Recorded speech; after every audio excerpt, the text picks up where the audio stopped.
یا صاحب الجمال و یا سید البشر من وجهک المنیر لقد نور القمر لا یمکن الثناء کما کان حقہ بعد از خدا بزرگ توئی قصہ مختصر۔ انتہائی قابل قدر محترم و محتشم دوستو، بزرگوں، ساتھیوں، بھائیوں، صاحبوں، آج کا یہ جمعۃ المبارک جو ہے رمضان المبارک کا یہ جمعۃ الوداع ہے۔ سارے رمضان المبارک کی برکتیں اللہ نے اس دن میں سمیٹ کے رکھ دی ہیں۔ یہ اتنی عظمتوں والا دن ہے، اتنی عظمتوں والا دن ہے کہ جس کے متعلق ہمارے پیارے آقا رسول اکرم نبی رحمت صلی اللہ تعالی علیہ وسلم نے ارشاد فرمایا کہ جس طرح میں تمام نبیوں پر اللہ نے مجھے سرداری بخشی ہے، اس طرح اس جمعے پر اللہ تعالیٰ نے جمعے کو تمام دنوں کا سردار بنایا۔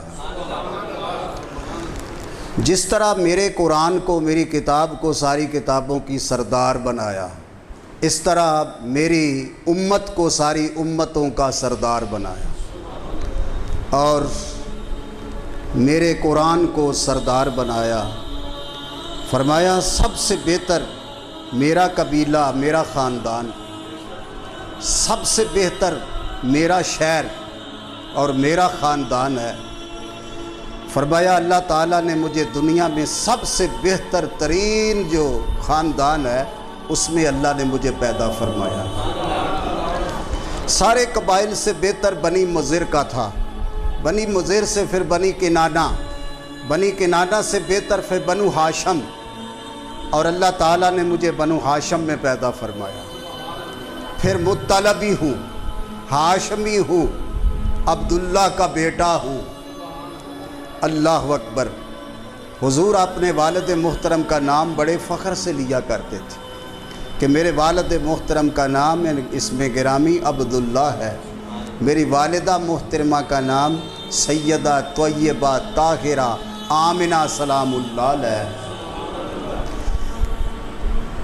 حضرات گرامی، یہ جمعۃ الوداع ہے اور رمضان المبارک کا آج 24واں روزہ ہے۔ ویسے رمضان المبارک کے علاوہ جو جمعہ آتا ہے تو ہر گھڑی میں اللہ تعالیٰ 6 لاکھ کی بخشش فرماتا۔ یہ علماء کے نزدیک حدیث پاک متفقن علیہ ہے کہ ہر جمعے کی ہر گھڑی کو اللہ تعالیٰ 6 لاکھ گناہگار کی بخشش فرماتا ہے۔ لیکن جب رمضان المبارک کا کوئی جمعہ آتا ہے تو اللہ تعالیٰ ایک گھڑی میں 10 لاکھ گناہگاروں کی بخشش فرماتا ہے۔ ارے اگر لوگ کم ہو جائیں تو بخشش تو پہلے ہی بہت زیادہ ہے نا اللہ کی، تو وہ جو فوت ہو چکے ہیں اللہ تعالیٰ ان میں جو گناہگار ہیں ان کی بخشش فرماتا ہے، یعنی زندوں کی بھی بخشش فرماتا ہے، جو فوت ہو گئے ہیں ان کی بھی بخشش فرماتا ہے۔ ایک گھڑی میں یہ وہ مقدس ترین آج جمعہ ہے دن کہ جس میں ایک گھڑی میں اللہ تعالیٰ 10 لاکھ کی بخشش فرما رہا ہے۔ یہ ہماری خوش قسمتی ہے کہ اللہ نے ہمیں اپنے محبوب لبیب صلی اللہ علیہ وسلم کی امت میں پیدا فرمایا ہے، ورنہ پہلی قوموں میں اتنی فضیلت کے دن نہیں ہوتے تھے۔ دن تو ہوتے تھے لیکن اتنی فضیلت نہیں ہوتی تھی۔ نماز صرف مقررہ جگہ جو ہوتی تھی نا نماز کے لیے، اس کے علاوہ کہیں وہ نماز نہیں پڑھ سکتے تھے۔ اور جب والضحیٰ کے چہرے والے کی باری آئی نا، واللیل کی زلفوں والے کی، جب سیدی مطلبی و ہاشمی رسول اکرم کی باری آئی تو اللہ نے حضور کے لیے ساری زمین کو مسجد بنا دی۔ جہاں کہیں بھی کوئی مسلمان چاہے نماز پڑھنا، وہ عذر نہیں کر سکتا کہ میں مسجد کہاں ڈھونڈوں، کہاں تلاش کروں۔ وہ وہیں پہ جہاں وقت ہو گیا نماز کا، وہیں پہ مسلح بچھائے اور قبلہ رخ ہو کر نماز پڑھے، اس کے لیے وہی جگہ مسجد ہے کہ جہاں اس نے سجدہ کرنا۔ یہ ساری دولتیں، یہ ساری عظمتیں ہمیں حضور کے صدقہ پاک سے ملی۔ اللہ تعالیٰ نے کلام مجید فرقان حمید میں ارشاد فرمایا ہے کہ انا انزلناہ فی لیلۃ القدر، بے شک ہم نے اس کو نازل کیا ہے بڑی قدر والی رات میں، قدر والی رات میں۔ وما ادراک ما لیلۃ القدر، فرمایا لوگو تم کیا جانو کہ وہ قدر والی رات کیسی قدر والی ہے، اس کی قدر کیا ہے۔ یہ اللہ تعالیٰ ارشاد فرماتے ہیں کہ تمہیں ادراک نہیں، وما ادراکا، تم ادراک نہیں کر سکتے، تمہیں اس کا ادراک نہیں ہے، تم اس کی فضیلت افادیت کو سمجھ نہیں سکتے۔ ما لیلۃ القدر، کہ کیا ہے وہ قدر والی رات۔ لیلۃ القدر خود ہی پھر ارشاد فرمایا کہ یہ جو لیلۃ القدر ہے خیر من الف شہر، یہ نہیں فرمایا کہ 1000 مہینے کے برابر ہے، فرمایا 1000 مہینے کی عبادت سے بھی بہتر تر ہے۔ خیر یعنی بہتر ہے، 1000 مہینہ عبادت کرنے سے بھی ایک رات کی عبادت بہتر ہے۔ اچھا 1000 مہینے کے سال بناؤ، کتنے بنتے ہیں؟ تقریباً 83 سال 4 مہینے بنتے ہیں غالباً۔ آپ کیلکولیشن فرما لیں، ویسے 83 سال 4 مہینے بنتے ہیں۔ ارے یہ اتنا بڑا جمپ لگا ہے امت محمدیہ کو تو حضور کے صدقہ پاک سے لگا ہے نا۔ ایک رات میں 83 سال کا جمپ لگا دینا اور 83 سال بندے کے نامہ اعمال میں اس کی عبادت کو لکھ دینا، یہ کوئی چھوٹی بات نہیں ہے۔ رات ایک ہے کہ جس میں وہ کبھی اونگتا ہے، کبھی ادھر گرتا ہے، کبھی ٹیک لگاتا ہے، کبھی تکیہ ڈھونڈتا ہے، ساری رات نہیں بیٹھ سکتا، اور کبھی نیند آتی ہے تو یوں آگے کو گرتا ہے، کبھی پیچھے کو گرتا ہے، دل بھی نہیں چاہتا کہ جا کے سو جاؤں۔ کیوں؟ کہ اللہ نے خوشخبری بڑی سنا رکھی ہے کہ اس رات میں جو جاگ کے اللہ کی عبادت کرے، اللہ تعالیٰ اس کو انعام کی صورت میں 83 سال 4 مہینے کی عبادت کا ثواب عطا فرماتے ہیں۔ اچھا آگے سنیے، فرمایا تنزل الملائکۃ والروح، اس میں اللہ تعالیٰ کے فرشتے جو ہیں وہ نزول کرتے ہیں، تشریف لاتے ہیں۔ ملائکۃ والروح، علماء فرماتے ہیں روح سے مراد ہے انبیاء کی روحیں، اولیاء کی روحیں۔ بعض علماء فرماتے ہیں عام روحیں آتی ہیں اپنے گھروں میں، عام روحیں۔ اور حضرت ابن عباس رضی اللہ تعالیٰ عنہ کا قول ہے کہ حضرت جبریل امین کو روح الامین کہا جاتا ہے، اس لیے آپ نزول پذیر ہوتے ہیں۔ فیہا بِإِذْنِ رَبِّهِمْ، اللہ کے حکم کے ساتھ آتے ہیں۔ من کل امر سلام، وہ سلامتی لے کر آتے ہیں سب کے لیے۔ سلام ہے یا حتی مطلع الفجر، یہاں تک کہ صبح کی فجر طلوع ہو جائے، اس وقت تک فرشتے جو ہیں وہ زمین پر اللہ اللہ کرنے والوں کو ڈھونڈتے رہتے ہیں، اور جہاں کہیں اللہ والے مل جاتے ہیں اللہ کا ذکر کرتے ہوئے، پھر ان کو اپنے پروں میں ڈھانپتے ہیں، اپنے پر ان سے مس کر کے ان سے پیار کرتے ہیں، ان سے برکت حاصل کرتے ہیں، فخر کرتے ہیں، کہتے ہیں کہ واہ واہ کتنا تو خوش نصیب ہے کہ تو رب کا ذکر کرتا ہے جس کو تو نے دیکھا بھی نہیں ہے، کتنا خوش نصیب ہے تو کہ یوم آخرت سے ڈرتا ہے، تو نے دیکھا بھی نہیں ہے، کتنا خوش نصیب ہے کہ مرنے کے بعد تو نے اللہ کو دیکھا بھی نہیں ہے کہ تیرے ساتھ کیا سلوک ہوگا، اور تو ڈرتا بھی ہے، تو ابھی قبر میں نہیں گیا، تو نے قبر کے گٹا ٹوپ اندھیرے نہیں دیکھے، ڈرتا ہے دیکھے بغیر۔ مبارک ہو تجھے، میں تجھے مبارک دینے آیا ہوں۔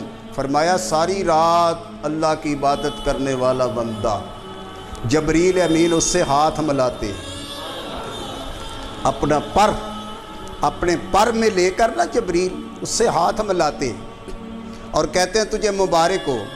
اچھا حضور سے پوچھا گیا یا رسول اللہ جبریل ہاتھ ملاتے ہیں تو ہمیں پتہ تو نہیں چلتا کون خوش نصیب ہوگا جس سے حضور جبریل امین ہاتھ ملاتے ہیں. تو حضور سرور کائنات صلی اللہ علیہ وسلم نے فرمایا اس کی ایک نشانی ہے کہ ذکر کرتے کرتے ذکر کرتے کرتے دل جو ہے وہ گداس اور نرمی کی کیفیت میں چلا جاتا. دل گدازی کی کیفیت ہو جاتی ہے اور آنکھیں نم ہو جاتی ہیں تو آنکھوں سے آنسو بہنے لگتے ہیں. وہ سمجھ لے کہ جبریل امین میرے ساتھ پیار کر کے گئے ہیں ہاتھ ملا کے. تو یہ جو معاملہ ہے یہ جلوے صبح کی طلوع تک رہتے ہیں. اچھا یہاں پہ اس کا شان نزول کیا ہے سنیے حضرات. آپ بڑے خوش نصیب لوگ ہیں حضور کے امتی ہونے کے بعد. میں اکثر کہا کرتا ہوں یہ تو کرم ہے رضا احمد مختار کا، ورنہ ہم کیا جانتے تھے کہ خدا کون ہے. خدا تو آج بھی وہی ہے جو شکلیں تبدیل کر دیا کرتا تھا. اس کی جباری اور قہری میں کوئی فرق نہیں آیا، اسی طرح ہے. لیکن جب وہ گنبد خضرا کی طرف دیکھتا ہے تو کہتا ہے جا محبوب ساری امت بخش. اسے اتنا حیا ہے اپنے محبوب کا، اتنا پیار ہے ان سے خدا کو، ایسا تعلق ہے مصطفیٰ اور خدا کا آپس میں کہ جب گنبد خضرا کہتے ہیں کہ گنبد خضرا پر روزانہ اللہ تعالیٰ 70 بار نظر رحمت سے دیکھتا. یعنی دوسرے لفظوں میں یوں کہہ دو کہ 70 بار اللہ گنبد خضرا کی زیارت کرتا. اللہ 1 بار کی، 2 بار کی، 3 بار، 10 بار، 12 بار، 40 بار، یار 70 بار. آہا دل کردہ ہے سونے ہر ویلے تینو کول بٹھا کے تکدا رہا. دل کردہ ہے سونے ہر ویلے تینو کول بٹھا کے تکدا رہا. لوں لوں میرا اکھیں بن جاون محتاج نہ میں اس اکھ دا رہا.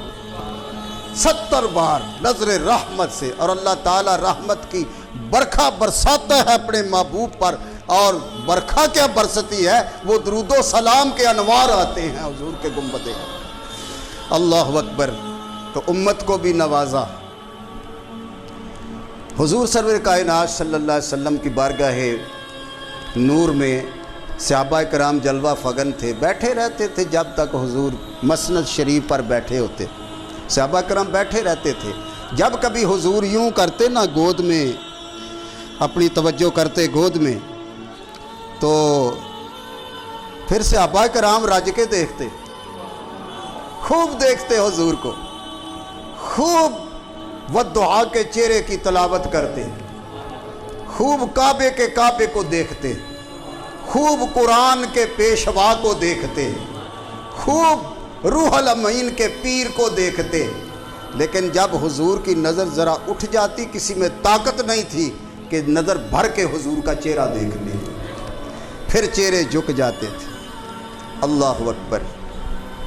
حضور نے فرمایا بنی اسرائیل میں ایک ایسا شخص ہوا ہے کہ اس کی عمر 400 سال تھی اور اس نے دن کو وطیرہ تھا کہ وہ جہاد کرتا تھا، رات کو اللہ کی عبادت کرتا تھا اور جہادی لباس پہن ہی رکھتا تھا، اسی لباس سے رات گزارتا تھا اللہ کی عبادت میں.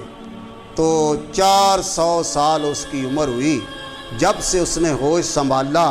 وہ دن کو اللہ کی راہ میں جہاد کرتا تھا، لوگوں کو اللہ کی طرف بلاتا تھا، اللہ کا تعارف کراتا تھا. یوں 400 سال اس نے کام کیا. تو حضور سرور کائنات صلی اللہ علیہ وسلم کے صحابہ کرام سن کر نہ رونے لگے. اور ایک اور روایت میں آتا ہے کہ حضرت موسیٰ علیہ نبینا والصلاۃ والسلام کی ذات بابرکات طور پہ تشریف لے جا رہے تھے کہ پتھر سے چمک نکل رہی تھی، پتھر سے نور شعائیں دے رہا تھا. تو آپ پتھر کے قریب کھڑے ہو گئے اور نگاہ نبوت کوئی معمولی چیز نہیں ہوتی ہے، اللہ نے بڑے شرف بخشے ہوتے ہیں. پھر عرض کی الہ العالمین اس پتھر سے مجھے یہ لاٹیں نظر آ رہی ہیں، اس میں ہے کہ اللہ نے فرمایا ذرا ٹھوکر لگا نا آسے کی. تو موسیٰ علیہ السلام نے آسے سے ذرا اس پتھر کو ٹھوکر لگائی نا، تو وہ اللہ کے حکم سے پتھر ٹوٹ گیا۔ اندر ایک چھوٹا سا کبا تھا، کبا تو چھوٹا سا تھا لیکن ایک بڑے دراز قد بزرگ جن کے ہاتھ میں انگور کا خوشہ تھا وہ تشریف لائے۔ تو اور نکلتے ہی انہوں نے کہا السلام علیکم یا موسیٰ کلیم اللہ، پتھر کے اندر اور ہاتھ میں انگور کا خوشہ، وہ بڑے مزے سے کھا رہے تھے۔ تو کہا تم مجھے جانتے ہو؟ کہا ہاں جانتا ہوں جناب، کیوں نہیں جانتا، جب فرعون سے تمہارا واسطہ پڑا تھا میں اس وقت بھی جانتا تھا۔ کہا پتھر میں جانتا تھا؟ کہنے لگا ہاں پتھر میں اللہ تعالیٰ آپ سے مجھے آگاہی عطا فرماتا رہتا۔ کہا یہ اتنی تھوڑی سی جگہ میں تو زندہ کیسے ہے؟ کہنے لگے اللہ چاہے تو اس سے بھی چھوٹی جگہ میں زندگی عطا فرما سکتا ہے، میں اس پر صابر اور شاکر ہوں، اس کا شکر گزار ہوں کہ میں جہاں ہوں بہت خوش ہوں۔ اس کائنات سے وہ پتھر کے اندر کی کائنات بڑی وسیع ہے۔ اللہ اکبر۔ اس لیے ہم کہتے ہیں کہ وہ جو قبر کا چھوٹا سا گڑھا ہے نا، آپ گھبرانے کی کوشش نہ کریں، وہ قبر جو ہے اللہ تعالیٰ علی کل شیء قدیر ہے۔ حضور فرماتے ہیں نا کہ مومن کی قبر جو ہے یہ جنت کا محل ہوتا ہے، باغ ہوتا ہے، تو باغ اتنی سی جگہ میں نہیں ہوتا نا، پھر وہ تا حد نگاہ ختم ہو جاتی ہے نظر، لیکن باغ اس سے بھی وسیع ہوتا ہے۔ خدا چاہے تو وہ تھوڑی سی جگہ میں اللہ تعالیٰ بہت زیادہ وسیع باغ بنا دے، تو ایسا ہوتا ہے۔ تو انہوں نے کہا کہ مجھے 400 سال ہو گئے اس پتھر میں اللہ کی عبادت کرتے ہوئے۔ صحابہ کرام رونے لگے، سسکیوں کی آواز آئی، حضور منبر پہ جلوہ فغن ہوئے۔ سرکار نے فرمایا تجھے کیا ہوا؟ تو صدیق اکبر اٹھ کے کھڑے ہو گئے، ہاتھ باندھ کے عرض کی فدا کا امی و ابی یا رسول اللہ، اے دو جہان کے شہنشاہ، اللہ تعالیٰ کروڑوں رحمتیں برکتیں آپ پہ نازل فرمایا، ہماری تو عمریں ہی 50 60 70 سال ہیں، پھر اب تو اتنا ثواب حاصل نہیں کر سکتے، 60 70 سال سے کوئی 10 سال نکال دو، 20 سال تو باقی کتنی رہ گئی، ہم تو پھر بہت تھوڑی عبادت والے لوگ ہیں، ہم تو اتنا درجہ اتنا مرتبہ مقام نہیں پا سکتے جتنا ان لوگوں نے پایا ہے۔ حضور علیہ السلام ان کی بات سن کر توقف فرمایا، خاموش ہو گئے۔ اب اللہ تعالیٰ کے پیغام کا انتظار ہونے لگا، اللہ کے پیغام کہ اب اللہ کی طرف سے پیغام کیا آتا۔ تھوڑی دیر ہوئی، حضور علیہ السلام کی پیشانی مبارک سے موتیوں جیسے پسینے کے قطرات گرنے لگے۔ وہ کیا تھا؟ وحی کی آمد تھی، اور چہرے پر وہ موتیوں جیسا پسینہ۔ اللہ اکبر۔ اور کچھ دیر کے بعد آپ نے کالی کمبلی سے چہرہ صاف کیا تو فرمایا مبارک ہو، میرے رب نے تمہارے لیے خوشخبری کا پیغام بھیجا۔ اللہ نے فرمایا انا انزلناہ فی لیلۃ القدر، فی لیلۃ القدر۔ اچھا ایک آدمی 70 سال جیتا ہے، چلو اس کے 10-15 سال نکال دو، 15 سال کے بعد پھر بچہ جو ہوتا ہے نا اس میں ذوق شوق پیدا ہو جاتا ہے۔ ارے یہ جو 55 سال ہے یا 50 سال ہے، اگر کسی نے ہر سال 50 لیلۃ القدر پائیں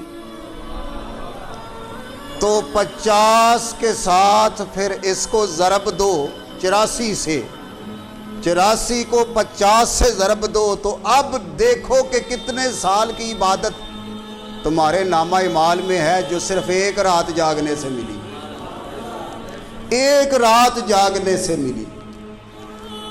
اللہ اکبر۔ اچھا ایک رات جاگتے ہیں، سال کی عبادت نہیں، 2 10 20 30 40 سال کی عبادت نہیں، 83 سال 4 مہینے کی عبادت کا ثواب ہے نامہ اعمال کے اندر۔ اچھا اس میں حضرت ابن عباس رضی اللہ تعالیٰ عنہ فرماتے ہیں کہ ہر سال حج کیا، ہر سال روزے رکھے اور روزوں میں اعتکاف کیا اور زکوٰۃ بھی دی، صدقہ خیرات بھی کیا۔ یعنی کہتے ہیں نا ہمیں حکم یہ ہے کہ اپنے بھائی مسلمان کے لیے وہ چیز پسند کرو جو اپنے لیے پسند ہے، جو تمہیں اپنے لیے پسند نہیں وہ دوسرے کو کیوں دیتے؟ اللہ تعالیٰ بڑا بے نیاز ہے، شہنشاہوں کا شہنشاہ ہے، وہ ثواب ماڑا نہیں دیتا، وہ روزوں والا، حج والا، زکوٰۃ والا، صدقات والا، خیرات والا، صدقات والا، رات جاگ کے عبادت کرنے والا اپنے بندے کو ثواب عطا فرماتا ہے جو وہ پسند کرتا ہے۔ تو واللہ عزیز ذو انتقام، قرآن کہتا ہے کہ اللہ تعالیٰ بہتر بدلہ لینے والا اور بہتر بدلہ دینے والا ہے۔ واللہ عزیز حکیم، اس سے بہتر کر کوئی دوست نہیں ہو سکتا کسی کا۔ اللہ اکبر۔ حضرات گرامی، یہ قرآن کا نزول جو ہے یہ مکہ مکرمہ سے شروع ہوا، غار حرا سے۔ اقرا برب، اقرا اپنے رب کا پڑھ، نام، بسم ربک الذی خلق۔ اللہ اکبر۔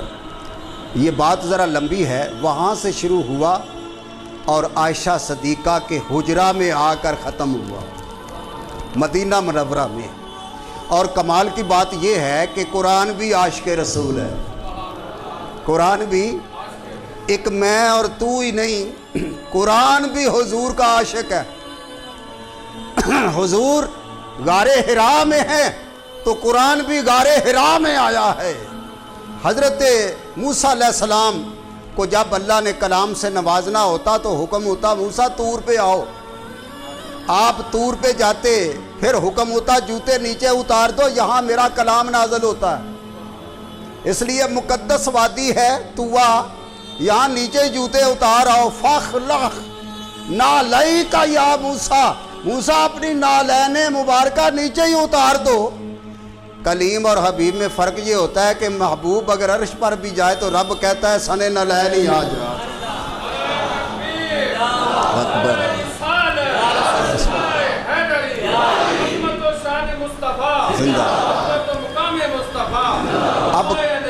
اب مکہ رہ گیا نیچے کہ نہیں، حرم رہ گیا نیچے کہ نہیں، بیت المقدس رہ گیا نیچے کہ نہیں، بیت لحم نیچے رہ گیا کہ نہیں، زبور نیچے، انجیل نیچے، قرآن نیچے، سارے کلام نیچے۔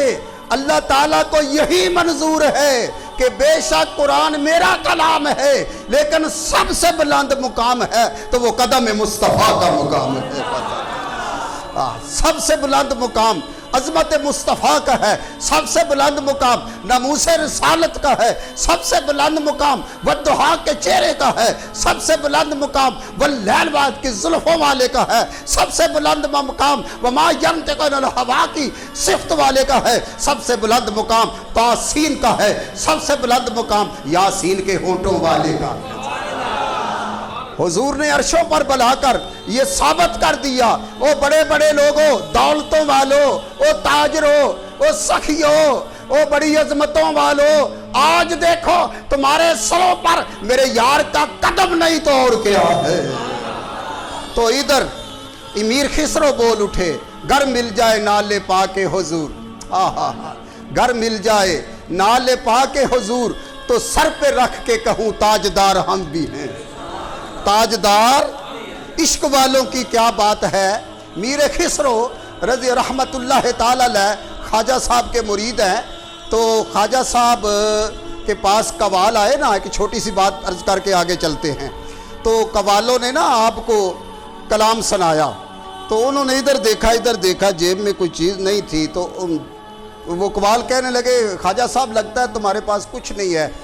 تو آپ کا ایک جوتا تھا، نیا ہی لیا تھا، تو آپ نے وہ جوتا ان کی طرف نہ پھینک دیا دونوں، تو وہ لے کر نہ قوال چلے گئے، راستے میں باتیں بناتے رہے، اتنی قوالی سنائی، اتنا کلام سنایا، دیا کیا خواجہ صاحب نے؟ یہ خواجہ صاحب کو دنیا تو بڑی مانتی ہے، ان کے پاس ہے کیا؟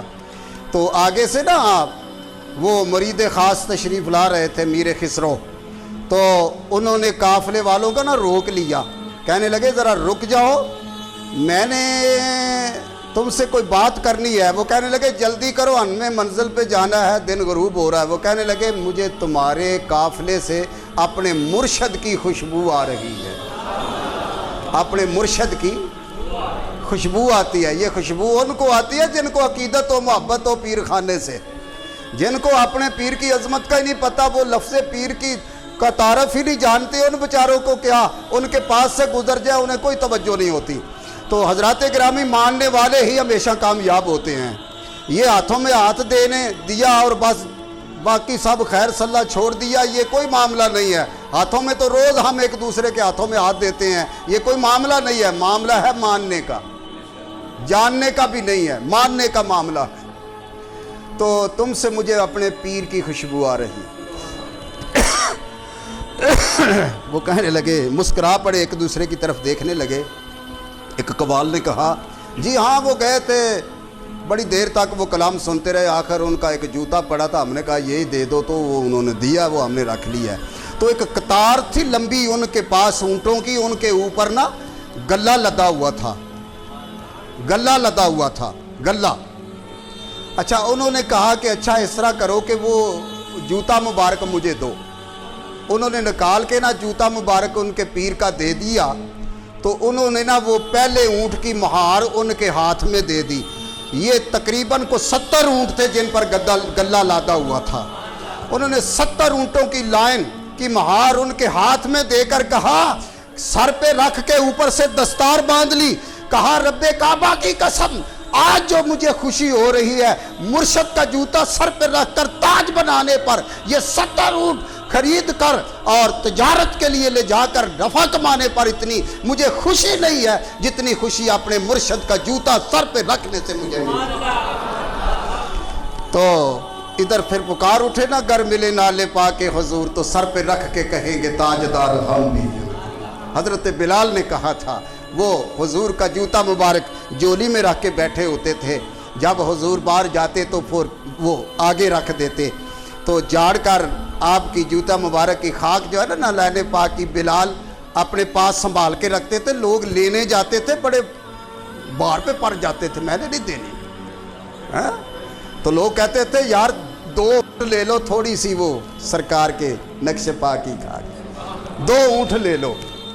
تو بلال کہتے تھے میرے نبی کے پائے خاکے پاک کا مول لگاتے ہو، اس کا مول تو 2 جہاں بھی نہیں ہو سکتے، یہ ہے عاشق کی شان۔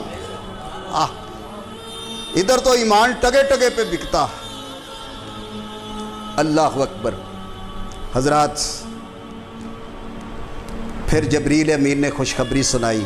حضور نے جب یہ سنایا نا، ایک ہیں حضرت ابو طلحہ جن کا باغ مسجد نبی کے قریب تھا، انہوں نے تو پہلے حضور پر وہ قربان اور فدا کر دیا تھا۔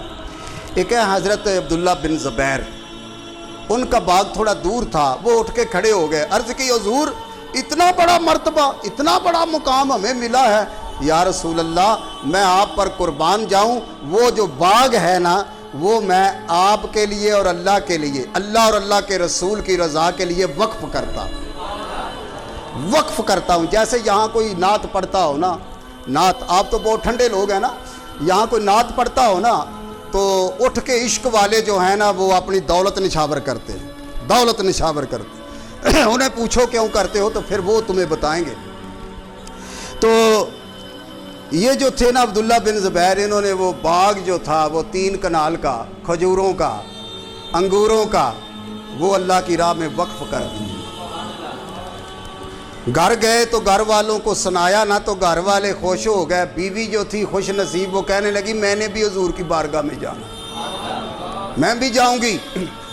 اور راستے میں کانٹے اتار لیے، اپنا زیور اتار لیا، جا کے حضور کی بارگاہ میں زیور پیش کر دیا، یا رسول اللہ میرے پاس یہی کچھ ہے، اتنی بڑی خوشخبری ہمیں مل گئی، ہمیں اور کیا چاہیے۔ مل گئے اے مصطفیٰ اور کیا چاہیے، مل گئے مصطفیٰ اور کیا۔ تو یہ میں فدا کرتی ہوں، وہ زیور جو تھا سارے کا سارا نا وہ دے دیا، تو حضور علیہ الصلوۃ والسلام نے اسے جنت کی بشارت دی۔ اللہ اکبر۔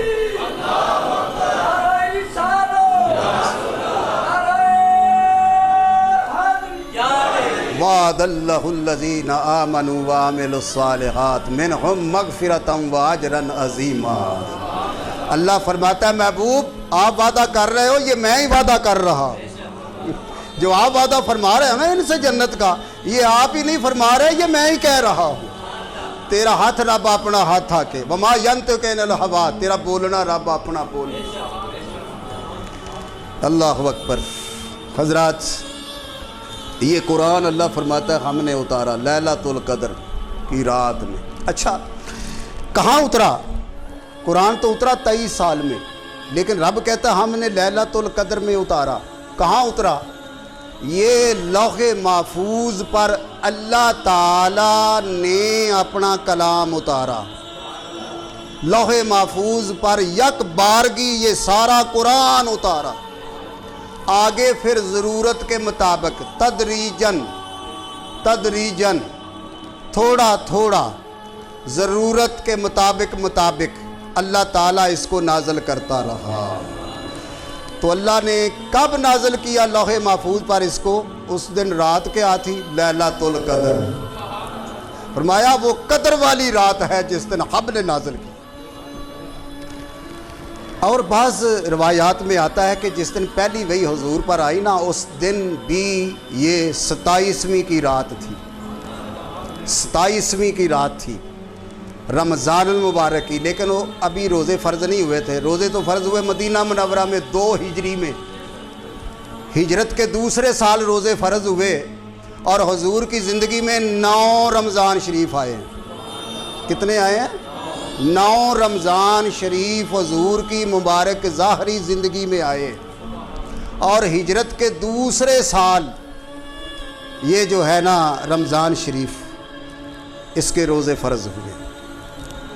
اچھا قرآن کو لوح محفوظ پہ اتارا، اب تھوڑا تھوڑا نازل ہوتا رہا۔ آپ تو رات پڑھ کے دیکھ لیں، وہ تو بالکل اب نابود ہو چکی، کہیں نہیں ملے گی تمہیں، اس کا کوئی صفحہ، کوئی ورقہ، کوئی دفتر نہیں ملے گا۔ انجیل کے کچھ صحیفے ہیں، زبور، تورات ملتی ہے، باقی کتابیں نایاب ہیں، نہیں ملتی، ختم ہو گئی، کیونکہ بہت زیادہ اس میں ان لوگوں نے ترمیمیں کر لی، یہاں تک کہ اس کا وجود ختم ہو گیا کہ وہ یہودیوں کے پاس تھی۔ اب یہ جو ہے تورات یہ ہے عیسائیوں کے پاس، اور اس میں بھی انہوں نے بڑی تخفیفیں کی، بڑی ترمیمیں کی ہیں، لیکن کیوں باقی ہے؟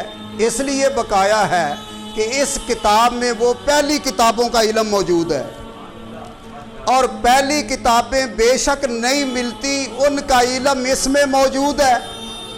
اور کیوں اس میں اللہ نے موجود رکھا؟ اس لیے رکھا کہ اس میں اللہ تعالیٰ نے اپنے محبوب کا حلیہ بتایا ہے، اپنے محبوب کی سیرت کا ذکر کیا ہے، حضور کے 4 یاروں کا ذکر کیا ہے، تورات کے اندر 4 یاروں کا ذکر کیا ہے۔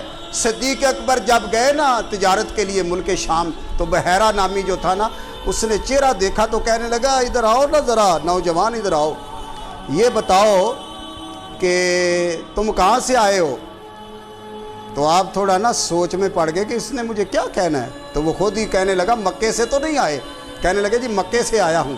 اچھا یہ بتاؤ وہاں کسی نے نبوت کا اعلان کیا ہے؟ کہنے لگے نہیں ابھی تو نہیں کیا۔ کہنے لگے اچھا وہاں کوئی عبداللہ نامی ہے؟ انہوں نے کہا جی ہاں جی ہے جی عبداللہ، وہ وفات پا چکے ہیں۔ عبد المطلب، یہ بحیرہ نامی شخص کہہ رہا ہے، عیسائیوں کا پیشوا۔ کہا جی عبد المطلب ٹھیک ہے۔ بنو ہاشم، بنو قریش، یہ 2 خاندان ہیں، آگے آ کے ایک ہی ہو جاتا ہے۔ کہا جی بالکل ٹھیک ہے، اسی طرح ہے۔ اس نے کہا ان میں سے ایک نبی پیدا ہوگا جس کا نام عرش پہ احمد ہے، اور تیرا نام کیا ہے؟ جی کہنے لگے جی میرا نام جو ہے وہ عبداللہ ہے۔ کہنے لگے اچھا اپنا پیٹ سے کرتا اٹھا۔ صدیق اکبر نے جب پیٹ سے کرتا اٹھایا نا، تو ناف کے بالکل اوپر ایک تل ہے، آپ کی ناف کے اوپر، اس تل کی زیارت کر کے بحیرہ نامی شخص نے اس تل کو چوما، کہنے لگا یہ کیا کیا تم نے؟ صدیق اکبر فرماتے ہیں یہ کیا کیا تم نے؟ وہ کہنے لگا تجھے مبارک ہو، تو اس نبی کا صاحب خاص ہوگا، تو اس نبی کا صاحب خاص ہوگا۔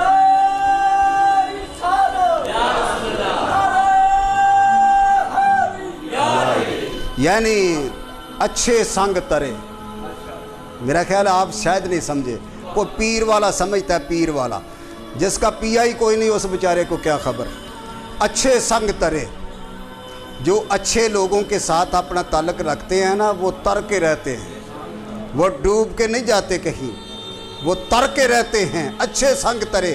کہنے لگے اچھا تجھے مبارک ہو، تو اس کا صاحب خاص ہوگا، جب ہجرت کرے گا تو اس کے ساتھ ہوگا۔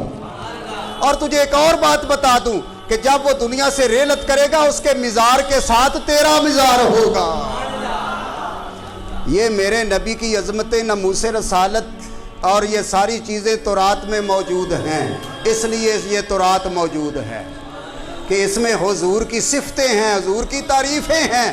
اسی لیے اللہ فرماتا ہے کثرت سے درود پڑھا کرو تاکہ تمہاری قبر کے اندر بھی جسم سلامت اور باقی رہے۔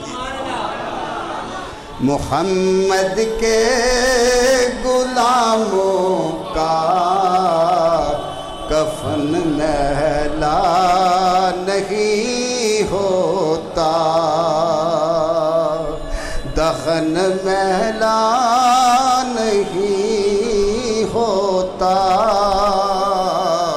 کفن میلا نہیں ہوتا۔ کثرت سے حضور پر درود پڑھا کرو، اتنا درود پڑھو، اتنا درود پڑھو، اتنا درود پڑھو کہ حضور اپنی نظر رحمت سے تجھے دیکھیں، اور قبر میں بھی تمہارا وہی وجود رہے گا، اور قیامت کے دن اسی وجود سے اٹھو گے انشاءاللہ۔ قرآن تورات سے پوچھو، انجیل سے پوچھو، زبور سے پوچھو کہاں سے آئی، کوئی نہیں بتائے گا تجھے۔ انجیل نہیں بتائے گی، زبور بھی نہیں بتائے گی، تورات بھی نہیں بتائے گی۔ بے شک ہمارا ایمان ہے کہ یہ اللہ کا کلام ہے۔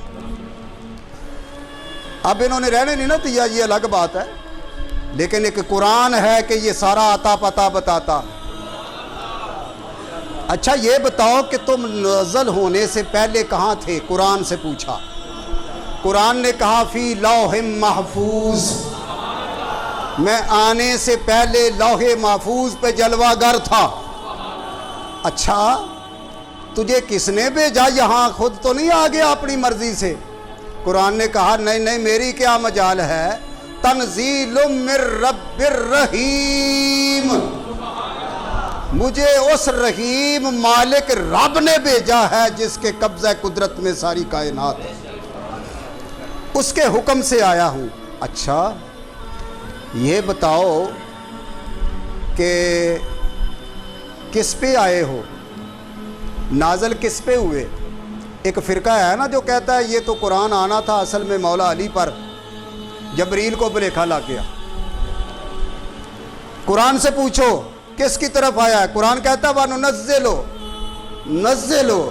عَلَىٰ قَلْبِ محمد، میں اپنے محمد کے قلب پہ نازل ہوا۔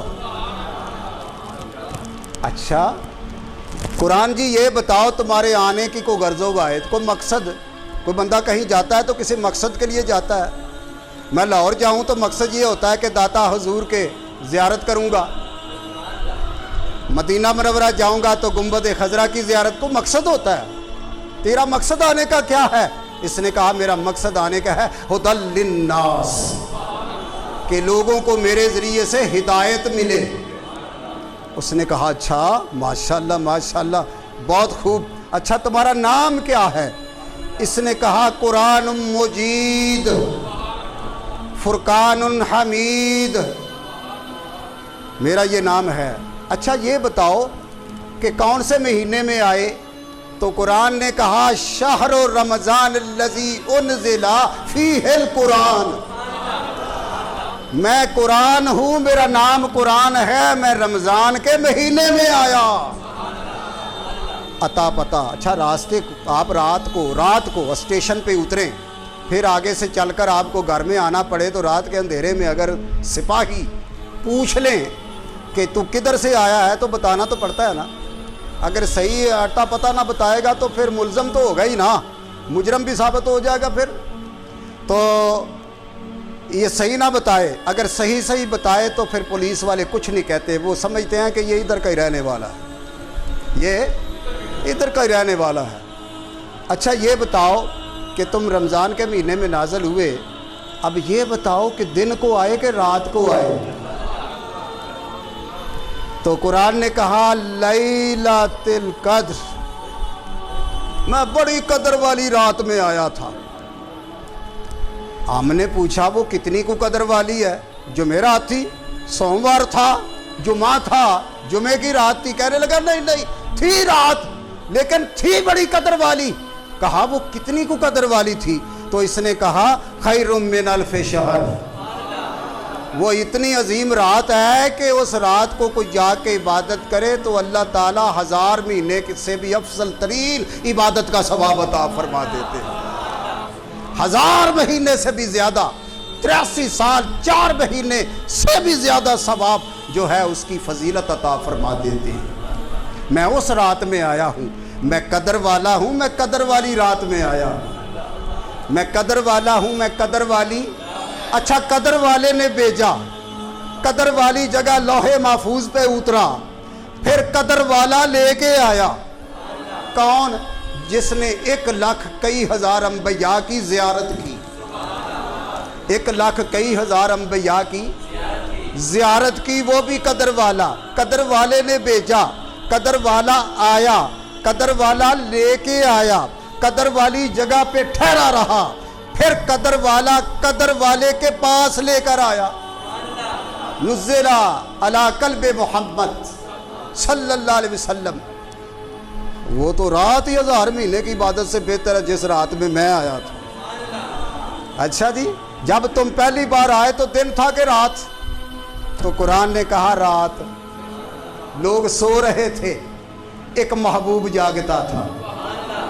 میں اپنے محبوب سے ملنے آیا, ایسا ملنے آیا, ایسا ملنے آیا, ایسا ملنے آیا, خدا کی قسم پہلی نظر پڑی تو میں فریفتہ ہو گیا. میں نے رب سے کہا یا اللہ مجھے پورا بھیج دے, اور سارا ہی بھیج دے وہاں.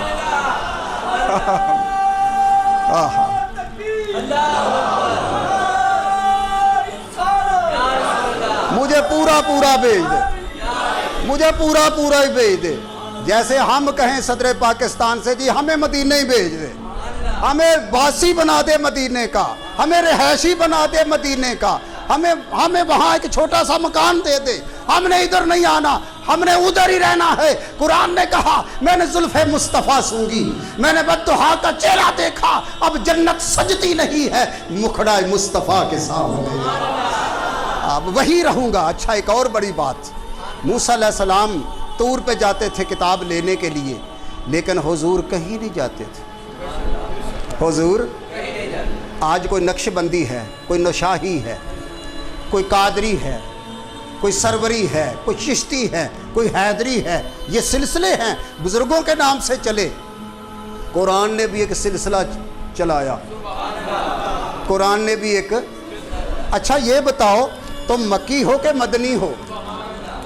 قرآن سے پوچھا تم مکی ہو کہ مدنی ہو؟ قرآن نے کہا کیا پوچھتا ہے مجھ سے, جب حضور مکے میں تھے تو میں بھی مکی تھا, جب حضور مدینے آ گئے میں بھی مدنی ہو گیا. حضور غار حرا میں آئے, میں غار حرا میں گیا. حضور حنین میں گئے, میں حنین میں گیا. حضور سور میں گئے, میں سور میں گیا.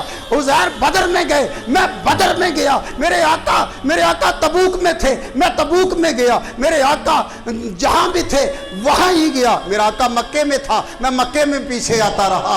میرے حضور مدینے چلے گئے, میں نے مکے کو چھوڑ کر ہجرت ایسی کی, پھر میں مدینے ہی آتا رہا.